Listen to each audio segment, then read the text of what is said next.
اعوذ باللہ من الشیطان الرجیم بسم اللہ الرحمن الرحیم. کلاس کیسے ہیں آپ لوگ؟ میں امید کرتا ہوں آپ لوگ ٹھیک ہوں گے، اپنے اپنے گھروں میں خیریت سے ہوں گے.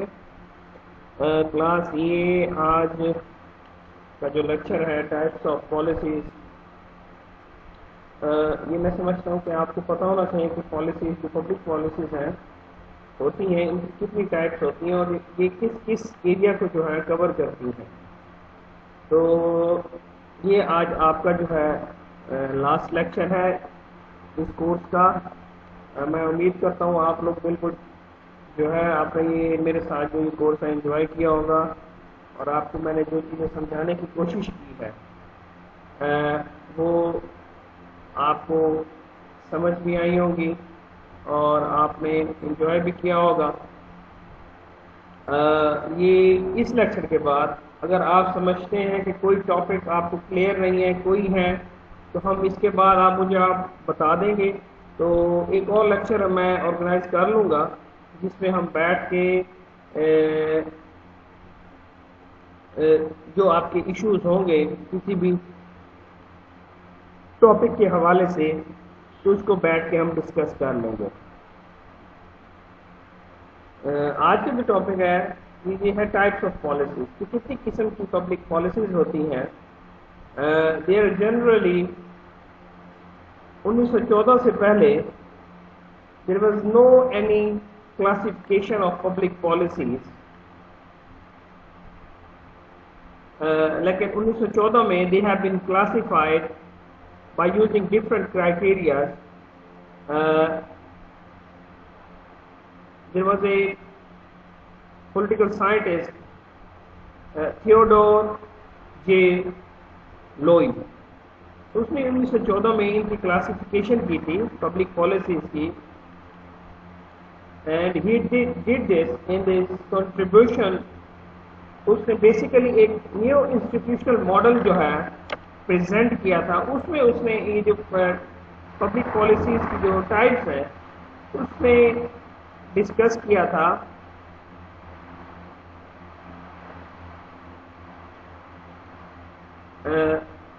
according to the policy making system of the government, and he categorized public policies into 4 areas of power کہہ لیں یہ 4 areas of interest. اب یہ پبلک پالیسیز جو ہیں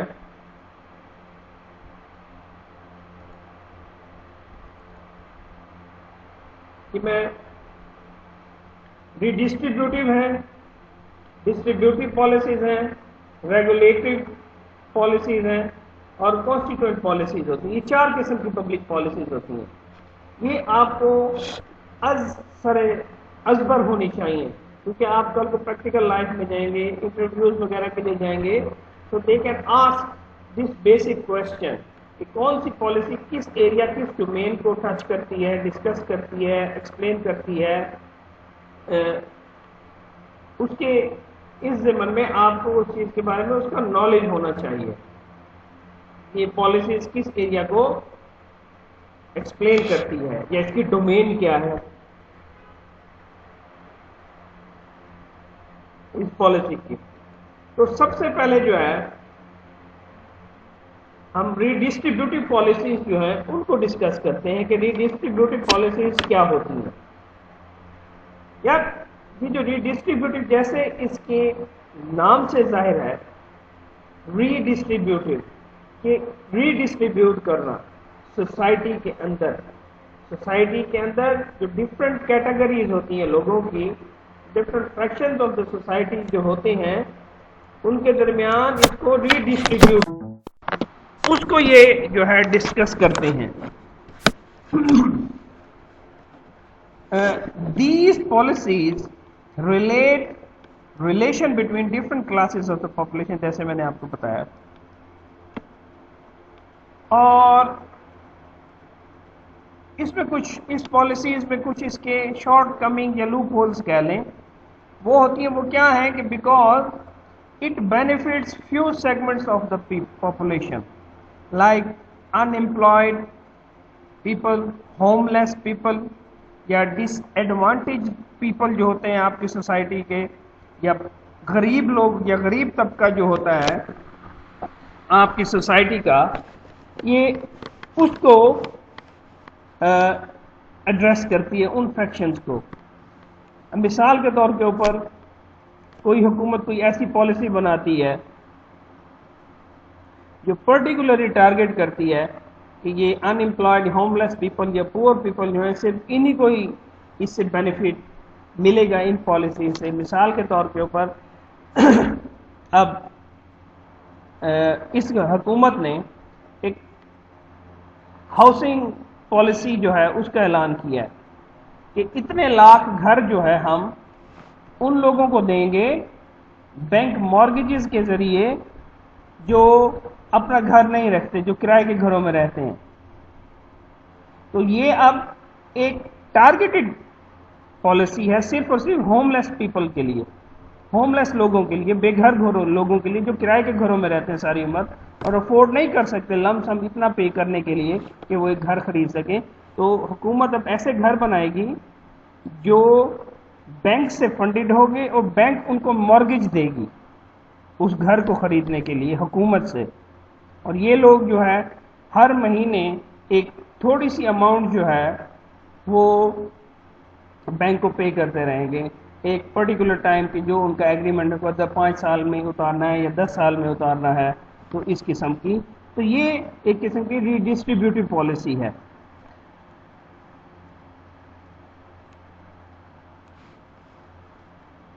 اب ایک ہینری صاحب تھے جو پالیسی میکر، ایک پالیسی سائنٹسٹ ہے، وہ کہتے ہیں اس کا یہ ماننا ہے کہ یہ جو ری ڈسٹریبیوٹیو پالیسیز ہوتی ہیں they are highly ideological and emotionally charged. Emotionally charged کس طرح سے؟ یہ ایک کانفلکٹ، کرائسس، ڈائلیما یا کیوس کہہ لیں، وہ پیدا کرتی ہیں سوسائٹی کے ان لوگوں کے درمیان جن کو کارل مارکس نے اپنی تھیوری میں ہیوز اور ہیوز ناٹ کا خطاب دیا تھا. وہ اس کی جو کارل مارکس کی جو تھیوری تھی وہ ہی believe that there are two kinds of people living in a society. One is having so much wealth and the other class is nothing to have. ان کے پاس کچھ نہیں ہے، کچھ نہیں ہوتا. تو ہینری صاحب جو ہیں یہ بلیو کرتے ہیں کہ it creates a fight between these factions of the society.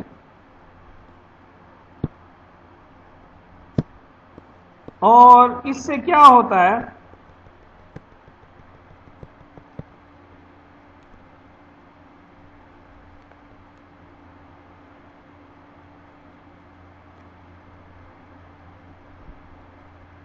اس سے جو آپ ایکولی ٹریٹ نہیں کرتے سوسائٹی کے لوگوں کو، اور ایک قسم کا آپ کے یہ جو ٹرانسفر آف ریسورسز ہے ایک گروپ سے دوسرے گروپ کے درمیان، یہ کنفلکٹ اور ٹینشن پیدا کرتا ہے لوگوں کے درمیان. تو this is the basic drawback of redistributive policies in the society.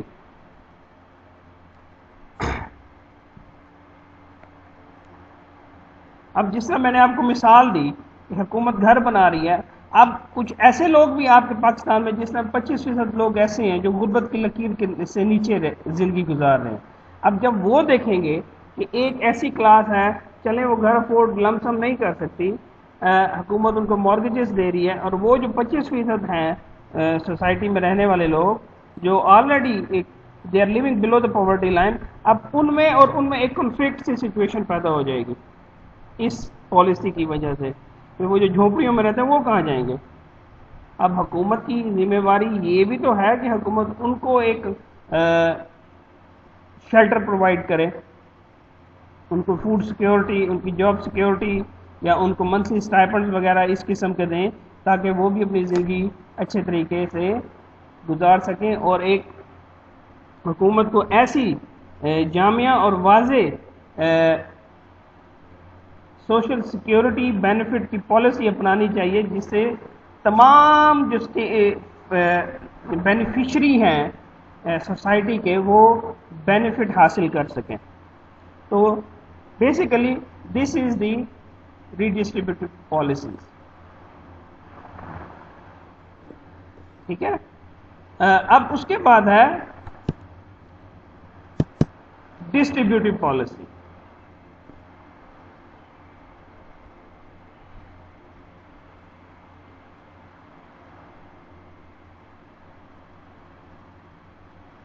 اب ڈسٹریبیوٹیو پالیسی سے جیسے اس کے نام سے ظاہر ہے these policies involve discriminatory dispersal of resources between different segments of the society.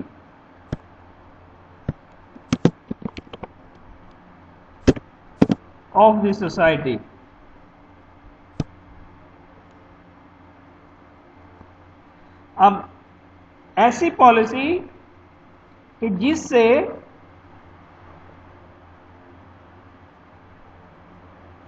Society کے تمام سیگمنٹس میں جو ہے ریسورسز کو ایکولی ڈسٹریبیوٹ کیا جائے. اب یا اس کو یوں کہا جائے کہ a distributive policy is one in which benefits are made directly to individuals. کوئی ڈسٹریبیوٹیو پالیسیز کی طرح یہ کوئی ایک ٹارگیٹڈ سیگمنٹ کو بینیفٹ نہ کرے بلکہ ڈائریکٹلی انڈیویجولز جو ہیں سوسائٹی کے ان کو بینیفٹ کرے. اب جب ایسے ہوگا جب ایک بغیر تفریق کے بلا تفریق جب انڈیویجولز کو سوسائٹی کے پالیسی سے بینیفٹ ملے گا یا وہ بینیفٹ حاصل کریں گے تو اس کا سب سے بڑا فائدہ یہ ہوگا جو ڈسٹریبیوٹیو پالیسیز میں نہیں ہوتا کہ آپ کی it will not generate conflict among those who are seeking benefit from that particular policy. ایک کنفلکٹ ایک کرائسس پیدا نہیں ہوگا, کنفلکٹ پیدا نہیں ہوگا آپ کی سوسائٹی کے اندر. ٹھیک ہے. اب یہ جو ڈسٹریبیوٹیو پالیسیز ہوتی ہیں یہ ان کی جو نیچر ہوتی ہے یہ ایک کنٹینیول پروسیس ہوتا ہے ڈسٹریبیوٹیو پالیسیز کا. یہ سوسائٹی میں رکنا نہیں ہے. جو پالیسیز بنائی جاتی ہیں یہ ایک ان اینڈنگ پروسیس ہوتا ہے ان پالیسیز کا. یہ ہمیں چلتی رہتی ہیں وقت کے ساتھ ساتھ, ان کی نیچر بدلتی رہتی ہے, گول اور آبجیکٹیو جو ہیں وہ بدلتے رہتے ہیں, نیچر بدلتی رہتی ہے, مگر they are in continuous process of being applied in the society. تو یہ ایک فیکٹ ہے.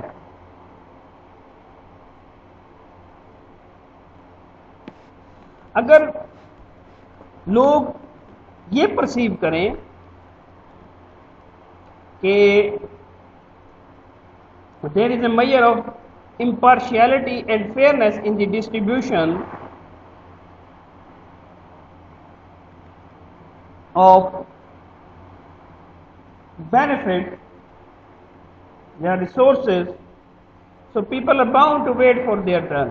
تو یہ لوگ باؤنڈ ہیں جب اس میں ایک غیر جانبداری ہے, جب اس میں فیئرنیس ہے, تو لوگ کو یہ اپنی باری کا انتظار کرنا چاہیے کہ this policy will benefit them as well. ٹھیک ہے.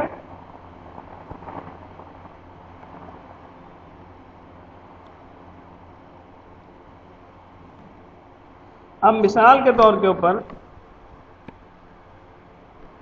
پبلک پالیسیز کی جو ایگزامپلز ہیں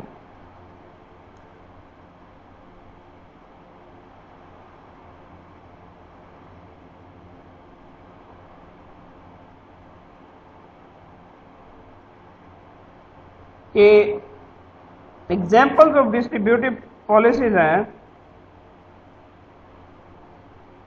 they are allocation of public amenities to the people.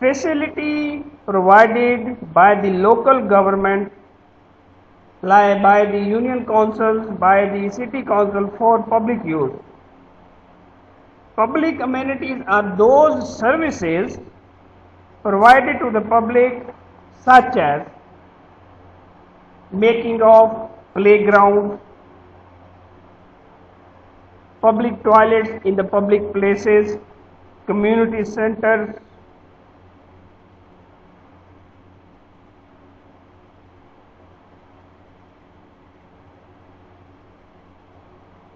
so these are bus stands, bus stations, train stations, etc. etc.